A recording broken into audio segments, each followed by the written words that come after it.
right, you guys. We did a remote viewing class, and we just sort of finished it. We did the 101 thing.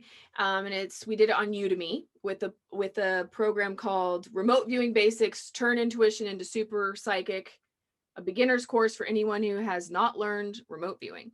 And this is by Stacy Talich. It's Tallitsch.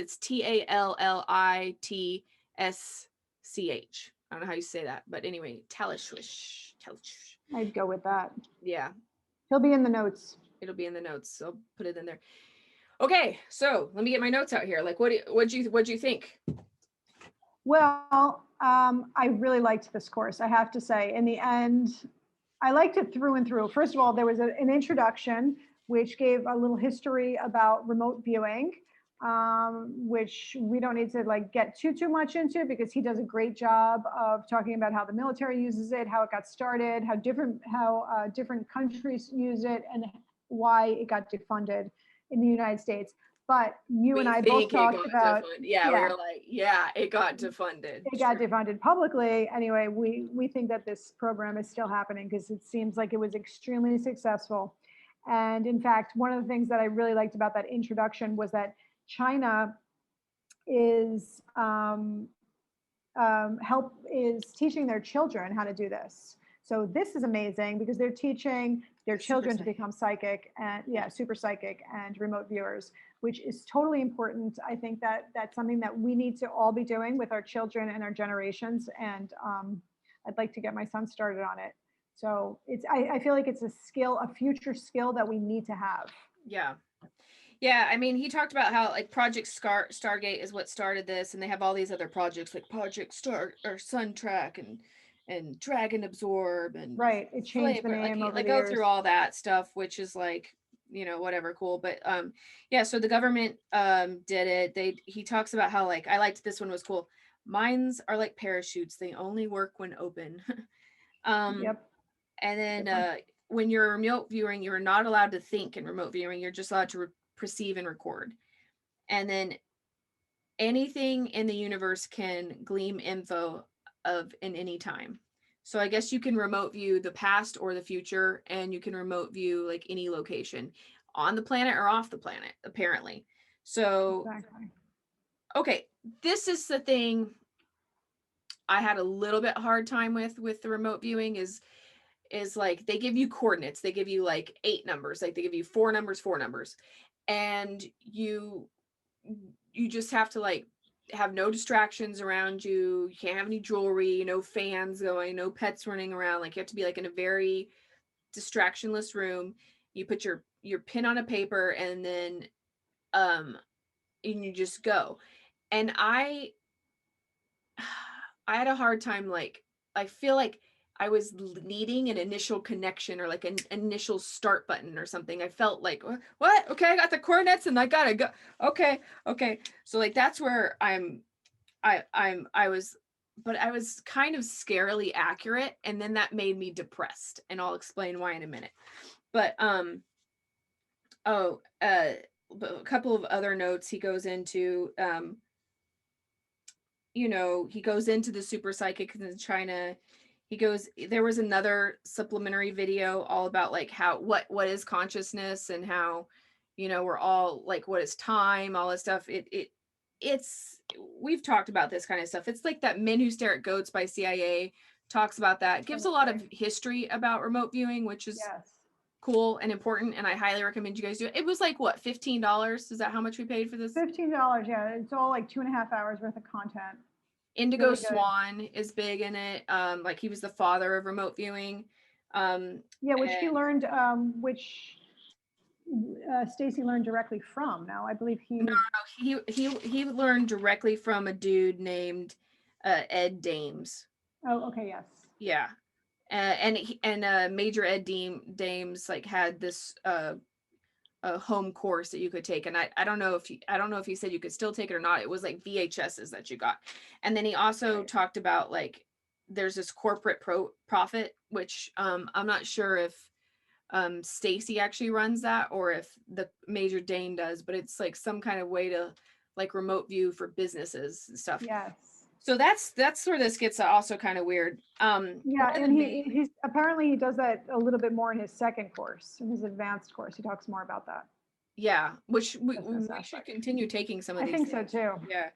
Um, then they talk about, you know, he goes into the holographic theory and Brian Greene and black holes and like the theory of everything. And then there was some supplementary YouTube video. Did you watch that? I did not.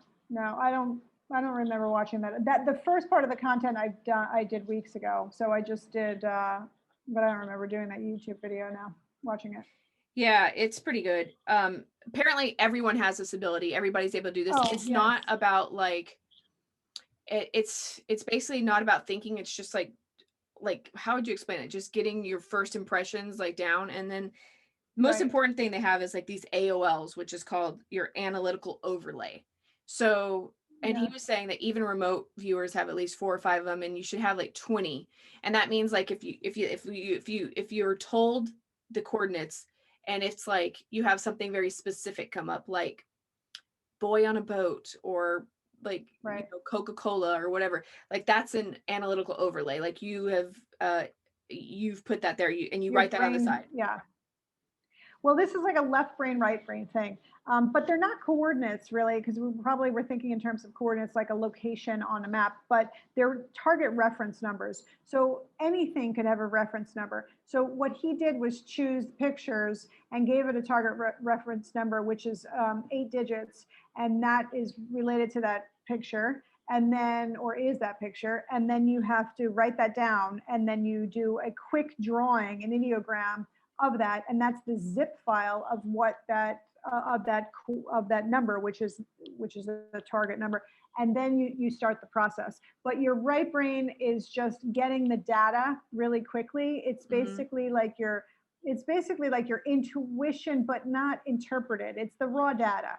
So that has Yeah. everything. It's just whatever is coming in. But usually it's adjectives. He talks a lot about like you have to label textures, colors, smells, taste, temperature, sounds. But once you start, like you said, getting like a boy on a boat, which happens, that is an AOL, and you have to write it out and like stop it immediately because your left brain is starting to do the creative part of it and being like, oh, I see somebody at the Eiffel Tower and they're in love, and you're just making up a story. That's your creative brain. So you have to shut down your creative brain constantly and just get the raw data and put the words down.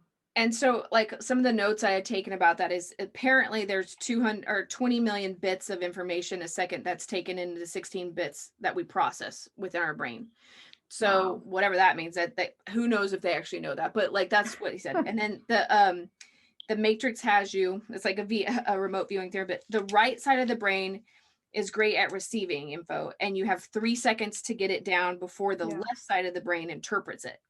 So you just need data. The left brain, if it thinks of anything substantial, then it's always wrong. And Right. then so yeah, you have the analytical overlays, which you have to declare an AOL and drop your pin. So the other thing is that like during that 3 seconds, you don't pick up your pin. Your pin stays on the paper because the action of taking your pin away from the paper, like Yeah, that I have to train myself better at because it's just like a natural thing that I take my pen away. But that's when you start thinking. yeah. You can't think. And he says most remote viewers will have between 10 to So 20 keep your pen on the AOLs per paper session and until you declare get them an in remote. AOL. Then you drop it. He says remote viewing is Right. hard work and it's a high level of concentration. So one, you do targeting, two, you do the session, three, you do the analysis.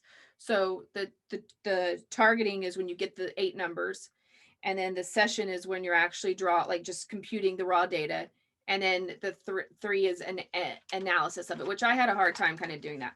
And so like the do's are you have to have a quiet room, you perceive and you record, you can't be hungry or have to go to the bathroom, you can't have anything else that you could take your away with. Distract. Yeah. And It has then to be a black pen. yeah, black pen for some reason because these other colors are distracting, so are shiny things. Yeah. And he says don't close your eyes, that Don't close invokes your creative eyes. thoughts. You have to keep your eyes Exactly. open when you're doing it. That was also hard for me. Yes, me too. The keeping your pen on the paper and no, not closing your eyes. That's a training process for sure. Yes, this was interesting. Nouns are AOLs, analytical overlays, Right. and descriptive. Anything that's two descriptors is left brain compartment. So that's also, and colors sometimes come at 3 at a time. That was interesting. and you need 4 descriptors like rings in the ear or whatever. Yes. Anything you can identify if you know what you're looking at is an AOL. So that Yes. was really hard for me to get. Me too. That was the thing, because once I had this picture in my mind that my left brain created, I couldn't get it out of my mind, even when I dropped the pen and did the AOL. And in fact, one of the things he said was, put your pen, in order to cut it off and to get that the raw data get going again, you can put your pen on the drawing of this ideogram that you make, which takes you less than 2 seconds to draw, which is supposedly the zip file of this reference number, and then you can start tuning into that and getting the raw data again for that picture, that target. But I couldn't, like, at one point I just could not get this picture out of my head of what I thought it was, and I Right. was like, I don't know, it was like, really, I was That fighting and that happened to struggling me with on the it. third one, and I was super wrong. The first 2 Me I was too. kind of close, and the third one I was super wrong.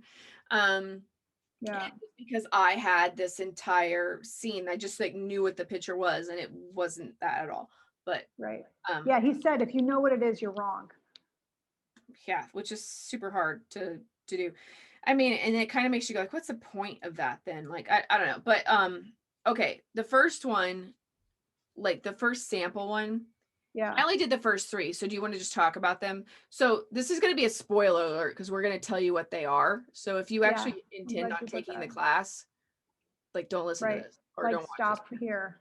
Yeah, and go Stop take the here, class. definitely take the class. And what else did I want to say about that? Wait, there was something else.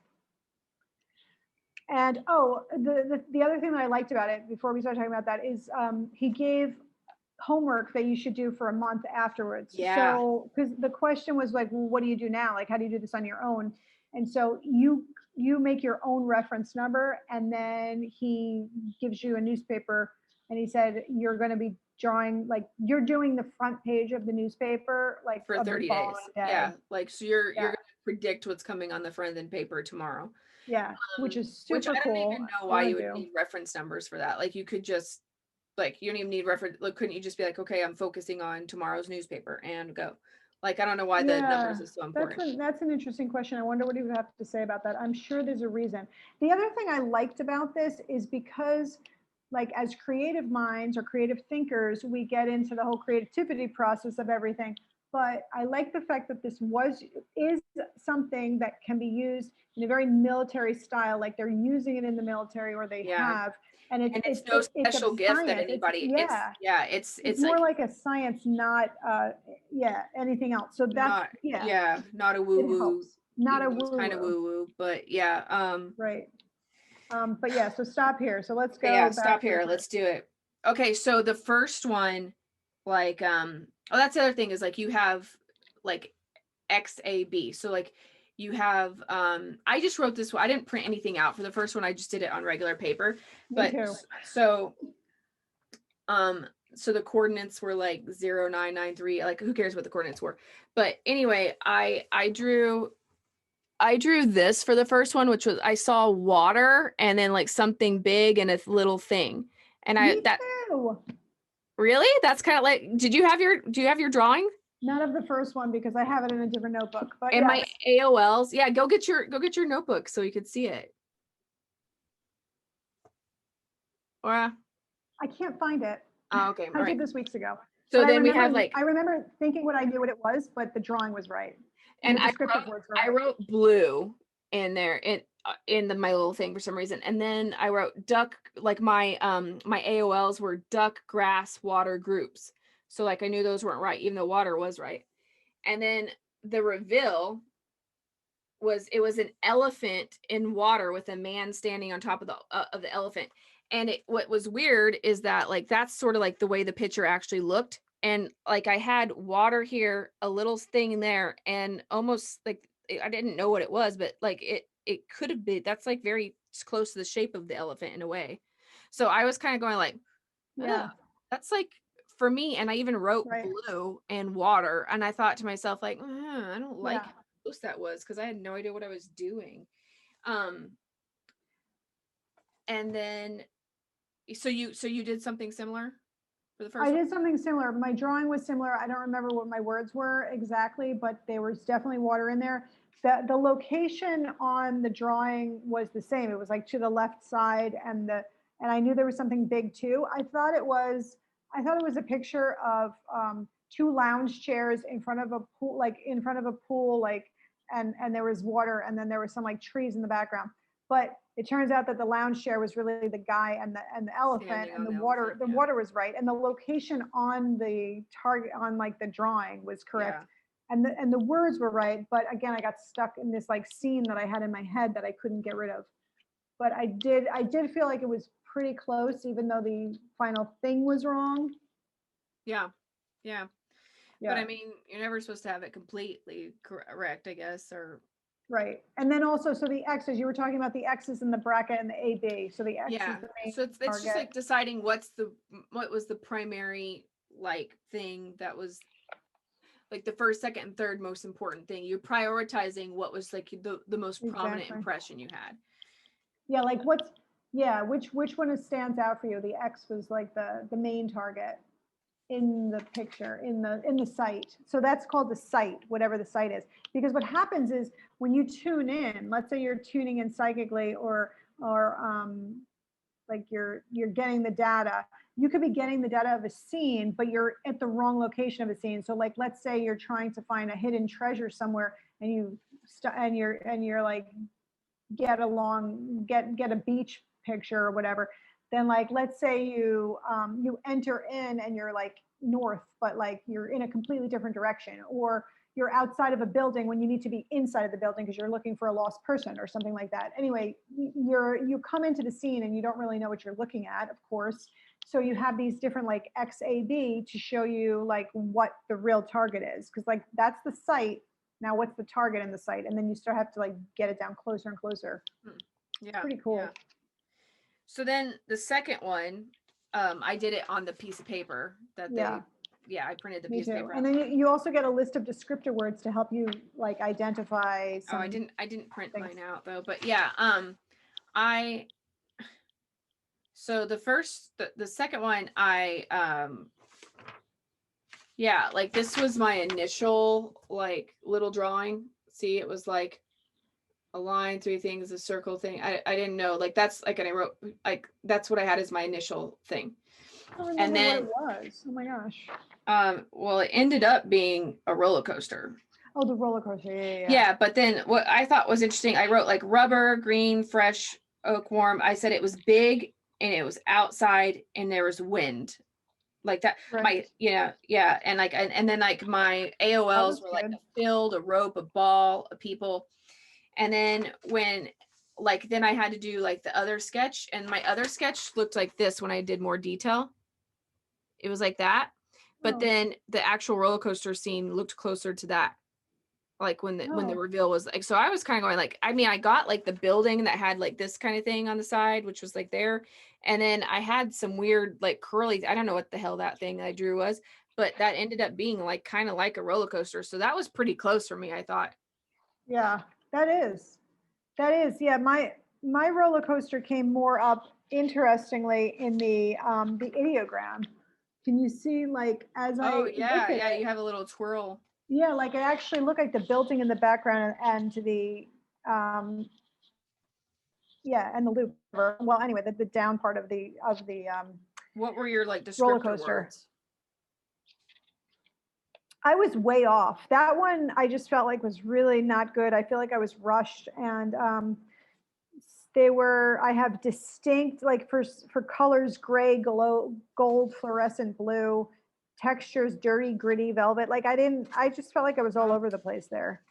Uncomfortable, aesthetic impact. I have uncomfortable, Well, I which don't is like roller how coasters, does the so site, yeah, exactly. How does the site make you feel if you were physically there? Exactly. yeah. I think that was right. But I don't know. I don't think that one was that great. So the next one, the third one, I was really off on this one. This one was like I was super off. I got one thing right on this, but this was the one I couldn't get this image out of my head. Okay, so it ended up being I'll just say it ended up being Mount St. Helens. And I drew like a box and some little thing and like that. And I wrote silver and anyway, and then I said textures were metal. I saw silver. And then I said the smells like stale smoke, which that ended up being the one thing that, because it was the eruption of Oh Mount yeah, St. the Helens. So smoke like there's definitely. that, and then like I was like taste sour. I said it was cold and it sounded electric to me and it felt confined and clinical. So like my AOLs were like door, office, plant, indoors. And then and then when I did the analytical sketch, I almost felt I felt like there was something to do with the boss, and like I felt like it was definitely like a clinical indoor thing, and it wasn't. It was like uh, I said it was inside a building, and it was like a picture of Mount St. Helens like erupting like that. So the So only the thing picture was kind of right. the only thing I got remotely. Oh no, that wasn't me. This was like I was like I was kind of showing what the actual picture looked like after it was Oh, revealed, okay, okay. so that I I was can like, that looks remember. good. You're Yeah. like, yeah, it looks like one. Yeah, that's like the actual thing was like that angle of Mount St. Helens erupting. So Oh, yeah. So how did you do on that one? that was the one that I couldn't get out of my mind that I felt like was Alcatraz, and I was so annoyed, like at myself for not being able to get out of my mind. But I did have a lot of AOLs, and my smells were correct about Mount St. Helens because I feel like it was nasty, putrid, rancid. And then I felt like that would be the smell of like an explosion from a mountain, kind of like a sulfuric, which I didn't have at that point, but that's what I thought after. My words, maybe I had like chirping, high pitched, which I don't think high pitched was right, but I think chirping might have been like birds. I did think there was water there, and I saw movement like round fluid. I was trying to do that, but again, I thought there was water in the scene. I had like thick, frosty, dry, I don't know, resin. Like colors were like every color. Like I just was like pound out colors. And aesthetic impact, I put recreational and invigorating. Those were the only two things. Everything else, I thought it was like a boat scene, like in my head. My drawing was also like not like that was like my rudimentary drawing. I don't even think you could see it. I drew light, but like it wasn't my final drawing.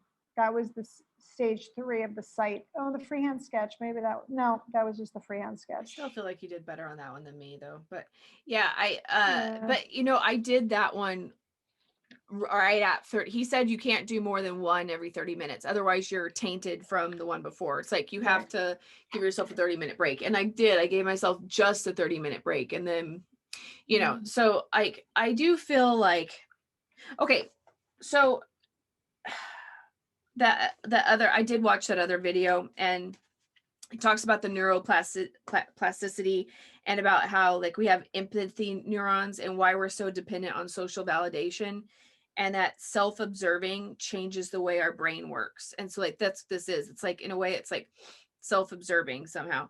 And then it was interesting. It's like, what are we from a scientific point of view? It's like a momentary expression of an ever-changing unity with no center. I was like, that's kind of clinical. But that's sort of like one of the things it was kind of trying to like show you like why remote viewing might work. And I feel like in a lot of ways I was kind of like, it's weird that it works.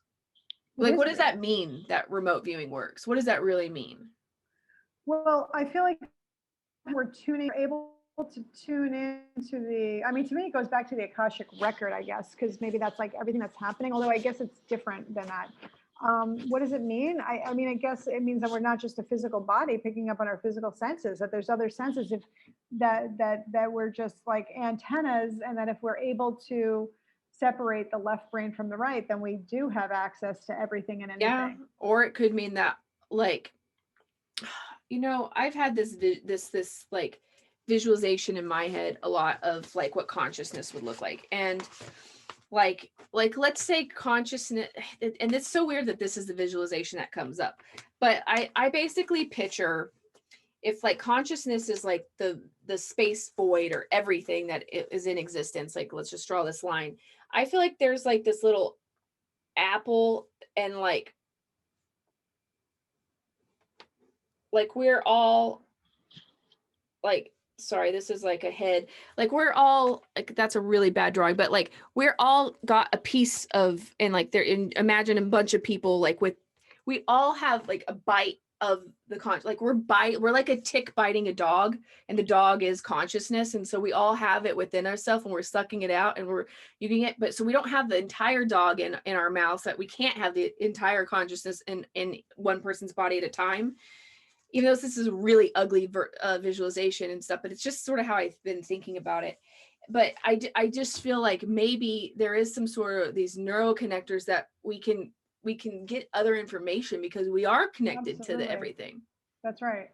And really, even though we're only getting a bite of it, we actually have access to all of it. And we do, because if everything is just a fractal, then we do have access to all of it all the time. But whatever's coming through in our physical like existence, we can only funnel so much of it into our conscious brain. Like I don't know what happens maybe when we're not in our physical bodies, but anyway, I don't think that we have access to everything even then. But like still, we do actually have access to everything, but we're just funneling it or just able to get a piece of it, even though it is everything. I don't think that it's never not everything. Yeah, but it's it is interesting though, like what's the point in remote viewing if you can't validate what you see though too? Because like I know some people use it to be like, oh, to see what's on the dark side of the moon, or to see what's in inner earth, or to see like, Oh, like these yeah, so you other, can't really validate it. but you're like, okay, that's cool. Like, yeah, I could be like, yeah, man, there's like all Yeah, kinds I of, saw it. I saw it with my remote viewing. yeah, Right. well, with my That's remote right. viewing, which I'm so skilled, like, and like I have like I have watched a bunch of YouTube videos where they have like remote, well, like expert remote viewer says the backside of the moon has these tunnels with this and this and this, and like I do think there's stuff on the moon potentially, or like it is a Death Star. I think it's like a ship or something. I'm not really sure what it is, but it's something weird. But I digress. But like at the same time, you can always hear people like trying to use remote viewing as like, Justification for something or yeah, I don't even know if justification is the right word, or more like as information that's valid. yeah, And yeah, yeah. yeah, Right. and you're like, Yeah, but yeah, if there's no okay, proof of it, maybe. then there's still no proof of it. So we like your guess, what you say is as good as somebody else that has a Yeah, different because guess. like the Mount St. Helens one, I thought I was in an office building with a box with a briefcase. Like that's the image that I kept on getting. So I don't know. Yeah, but he was saying that if you that the problem with that is that we just have to get off of the AOLs and put them all as AOLs and then just go back to the words that we're getting or the initial kind of glimpses that we're getting and then put the picture together at the end. And he said if we do it every day for 30 days, That's pretty true. much Like we did we'll do 3 it. exercises. That does not Right. make us any kind of remote Right. viewers. But like if we did this, if we had 1,000 underneath our belt, maybe it would be different. Yeah. I mean, but yeah, because people find missing people like, detectives hire psychics all the time. Is this exactly what they're doing? Like, It, that's the other thing. I think yeah. there are people who are naturally psychic, right? Like a woman that I know that's a medium psychic, like she always gets things in metaphors. And so she knows what her metaphors are. And she'll just say what she's getting. Like I see somebody, holding up a phone and blah, blah, blah. And that to me, when I see that means this. So she kind of has her system that works for her. Now, she probably doesn't get into as much detail as a remote viewer possibly could because they're finding missing people type of thing. But there are psychics that are not using the same method that are doing it. What do we define as psychic? Oh, yeah, yeah. Okay, yeah. Like, That's what I wanted and to know. yeah, like what it like, so is I feel like remote viewing helps with your predictability of everything. Well, Like, okay. yeah. So just a comment. I don't know if this is related because I do feel like my psychic skills are whatever that means. My intuition, my premonition, I don't know what exactly it is, but I do feel like I'm tuning in more and able to like know things not exactly like before they happen, but just tuning into the larger consciousness. I feel like that's happening more and more and I'm aware of that. But an example, this like yesterday morning, I think it was, I had my glass of water. I had like a glass of water and a little pitcher with a cover on. on my desk. And I got up in the morning and it was still dark. And I went over to drink the water that I had poured into it the night before. That was like half a cup, like half full. And or it was like less than that, but I knew there was like a little bit of water. And like I just like was still in a dream state, pretty much like just woke up. And I was like, no, don't drink out of that because there's like there could be a bug in that. I mean, it's not unusual for Right. where I live, but on the other hand, it's not something that I always think about. So I went to the bathroom to turn the bathroom light on and then left the light on so I could see. And there was a big beetle in my water. And I Wow. just was like, all right. I Yeah. mean, it wasn't huge. I wasn't expecting that exactly, but I was like, I've I done think that was something huge. similar to that where like I I have a bathroom that's connected to my bedroom, and I usually don't even need the light if I have to go to the bathroom in the middle of the night, because like I know where it's all at. I don't want to like wake up completely. I just have to go to the bathroom and go back to bed. And there's been a couple of times where, or well, there was this one particular time where like I just like had a sense like that something else was in the room, and I turned on the light and there was a cockroach, and Bathroom. like in the bathroom. So I was like, oh, okay, well, like I maybe there's lots of cockroaches and I never see them because I always have the light off. But like I at the same time, I felt like Yeah, something that's was in true. there and I turned it on and it was there. It's like there's and there is Yeah. like I I think have your a like third eye is very alive during that time. yeah, that's It's could probably open. be true. For me, I also feel like I have a I don't know what you call this. Maybe I think all humans have this, but I have like kind of like a okay decent ability, or at least I think I do, to tell if someone's lying to me or not. Hmm. Like I have kind of just like I can kind of I can feel if a person like is okay in themselves or not. And I could kind of like so I have kind of decent discernment, I guess. And I don't know what you Yeah, would call yeah. that. That's kind of intuition in a way. Well, yeah, definitely. Yeah. Well, it's like I think it would be nice for me to develop that more to understand what the indicators are because sometimes I feel like I know that, but I don't really know how I know that. I just know that. It's like, Yeah. there's para whatever that's called, like when you're like clairaudient or Oh yeah, parasite. clairvoyant, for example, and that's like like claircognizant when you just like know something. But how do Clairsentient. you know that you know that? Like, is there a tinge? Like, is there like Right. hair staring up on your hand, like on your body? Like, what exactly is happening?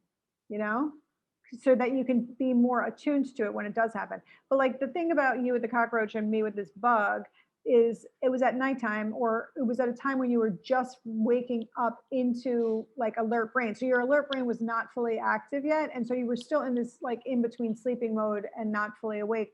I mean, you Yeah. were awake, but so Maybe that's you're receiving versus you're perceiving receiving. was yeah. Yes, exactly. You're receiving a lot of information then, or you're just your eye is open, like your third eye is open and it's just a very Mhm. aware of what that is.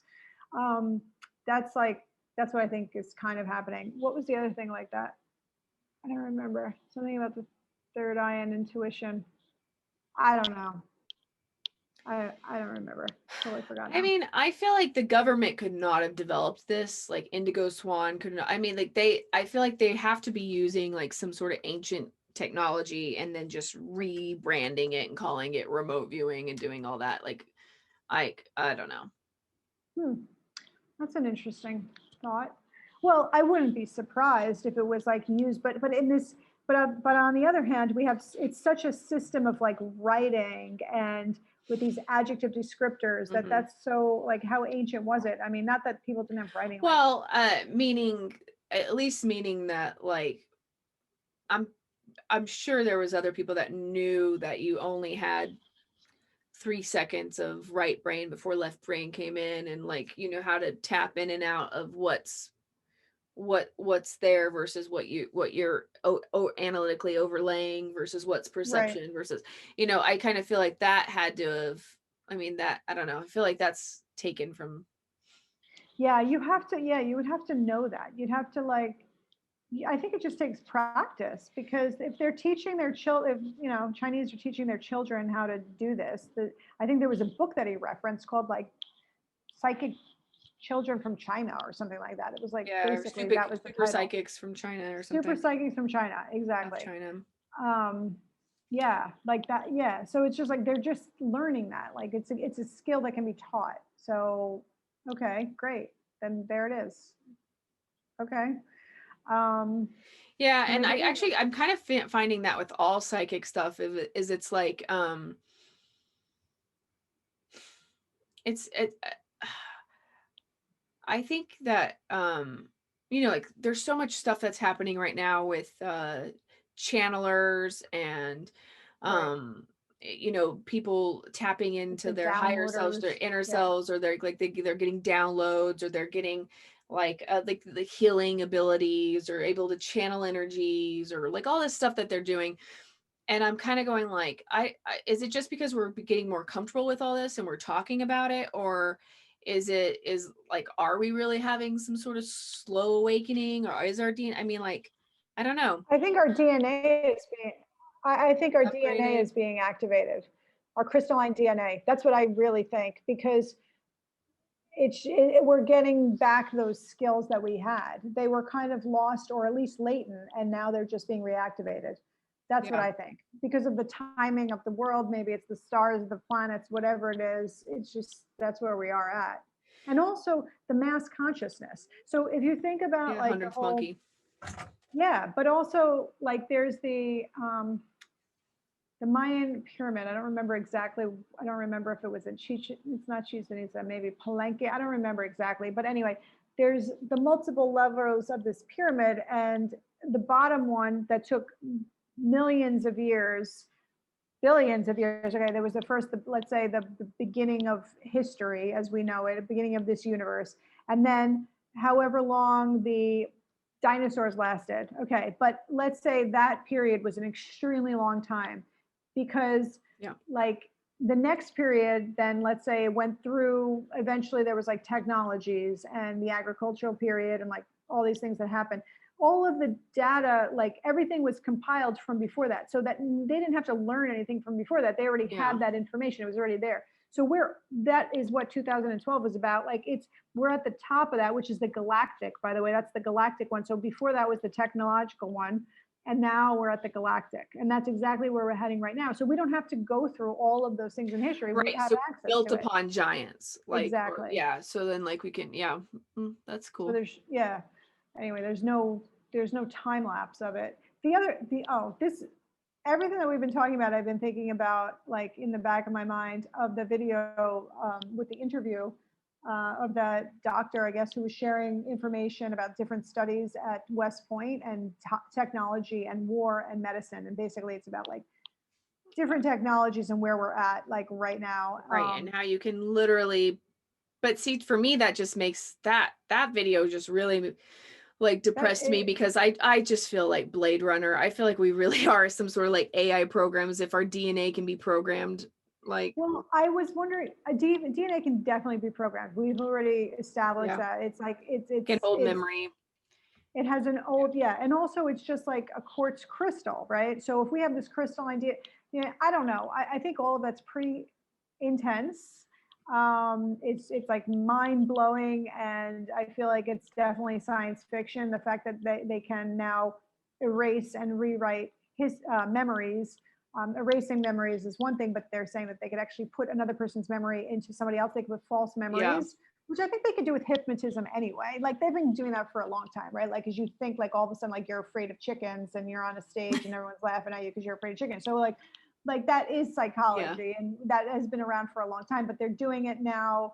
I don't know how they're doing it actually, to be honest with you. That part wasn't explained, but that is a thing that they're starting to do, and all or doing large groups of people to have the same memory or whatever, or to and they were talking about it in terms of war, which is really disturbing. Prisoners of war, and on the other hand, like helping people that were suffering from post-traumatic stress, like how do they get rid of memories, and is that even ethical, and like how do they do that so that they can cope. And so there was like some good to it, but there was also a lot of scary stuff I'll that can be link done that with it. too. Yeah. Yeah, that should be watched. But my thought was like, at what point does it become natural, or are they inserting that through whatever DNA work? Because he was also talking about targeting specific cells to specific pieces of DNA, and like unstranding the coil of the DNA, and to be able to place information onto it or to change it at one level. I wasn't sure how they were doing that. Were they inserting something? Were they doing it from a distance? Like, what was Yeah. the technology? See, that is interesting because from my understanding, like they keep on trying to chemically change things, which Right, I exactly. feel like is in some sense like like there's nucleotides or whatever that is, like there and pet there's ways in which they can put some sort of chemical solutions that will affect all Right. the G's or the T's or the A's or the C's or whatever in your DNA sequencing. But I feel like that's just like that's baby stuff. That's like kindergarten. Like there's got to be some sort of like nanobot thing that can go in there and literally change Well, individual sequencing strands into, he I was mean, already talking about that. that was No, they so were super talking. small. Yeah, there's like that, but that's like, but the thing That's is like, already how do you know happening. what it does? Like, we don't really know what our coding is like I yet. don't know. I don't know. That's true. And also, that's true. They don't really know. Maybe they're not, even though they think they know, like a certain extent, they And don't that's really what know. concerns me about things like CRISPR or anything like vaccines that use the mRNA thing is it's just like I don't feel You like know enough. well, I feel like it's like a coder like that's going in to do binary code or whatever, and they're just Right. going like, oh look, if you put some zeros and some ones, like some stuff happens. Look, oh do this and this. Well, Like I don't feel like they really understand the entire what it all does. So I mean maybe they know way more than they let on to us. I'm sure they do. But I also think that it's a way to get messed up too pretty oh, quickly. well, I think so too. But I also think that maybe they are doing that because, Yeah, they don't mind testing on us. well, they don't. It's really a giant experiment, and it's like a playground, really, because it's a genetic engineering playground for people to do that. It's like, okay, well, let's see what the short and long term effects of it is, and they already talked about going in and being able to like kill a person. Basically, he said that you could, if I understand, if I remember correctly, do you Yeah. remember this? He said like you can just go in and like kill a person through their cells, basically, like target a person. Yeah, You like could you just can target an they can individual. almost like it's like a remote machinery or remote like Yeah, it's a remote. So I'm just trying to understand what that is and how we can help ourselves, like how we can prevent it. Oh,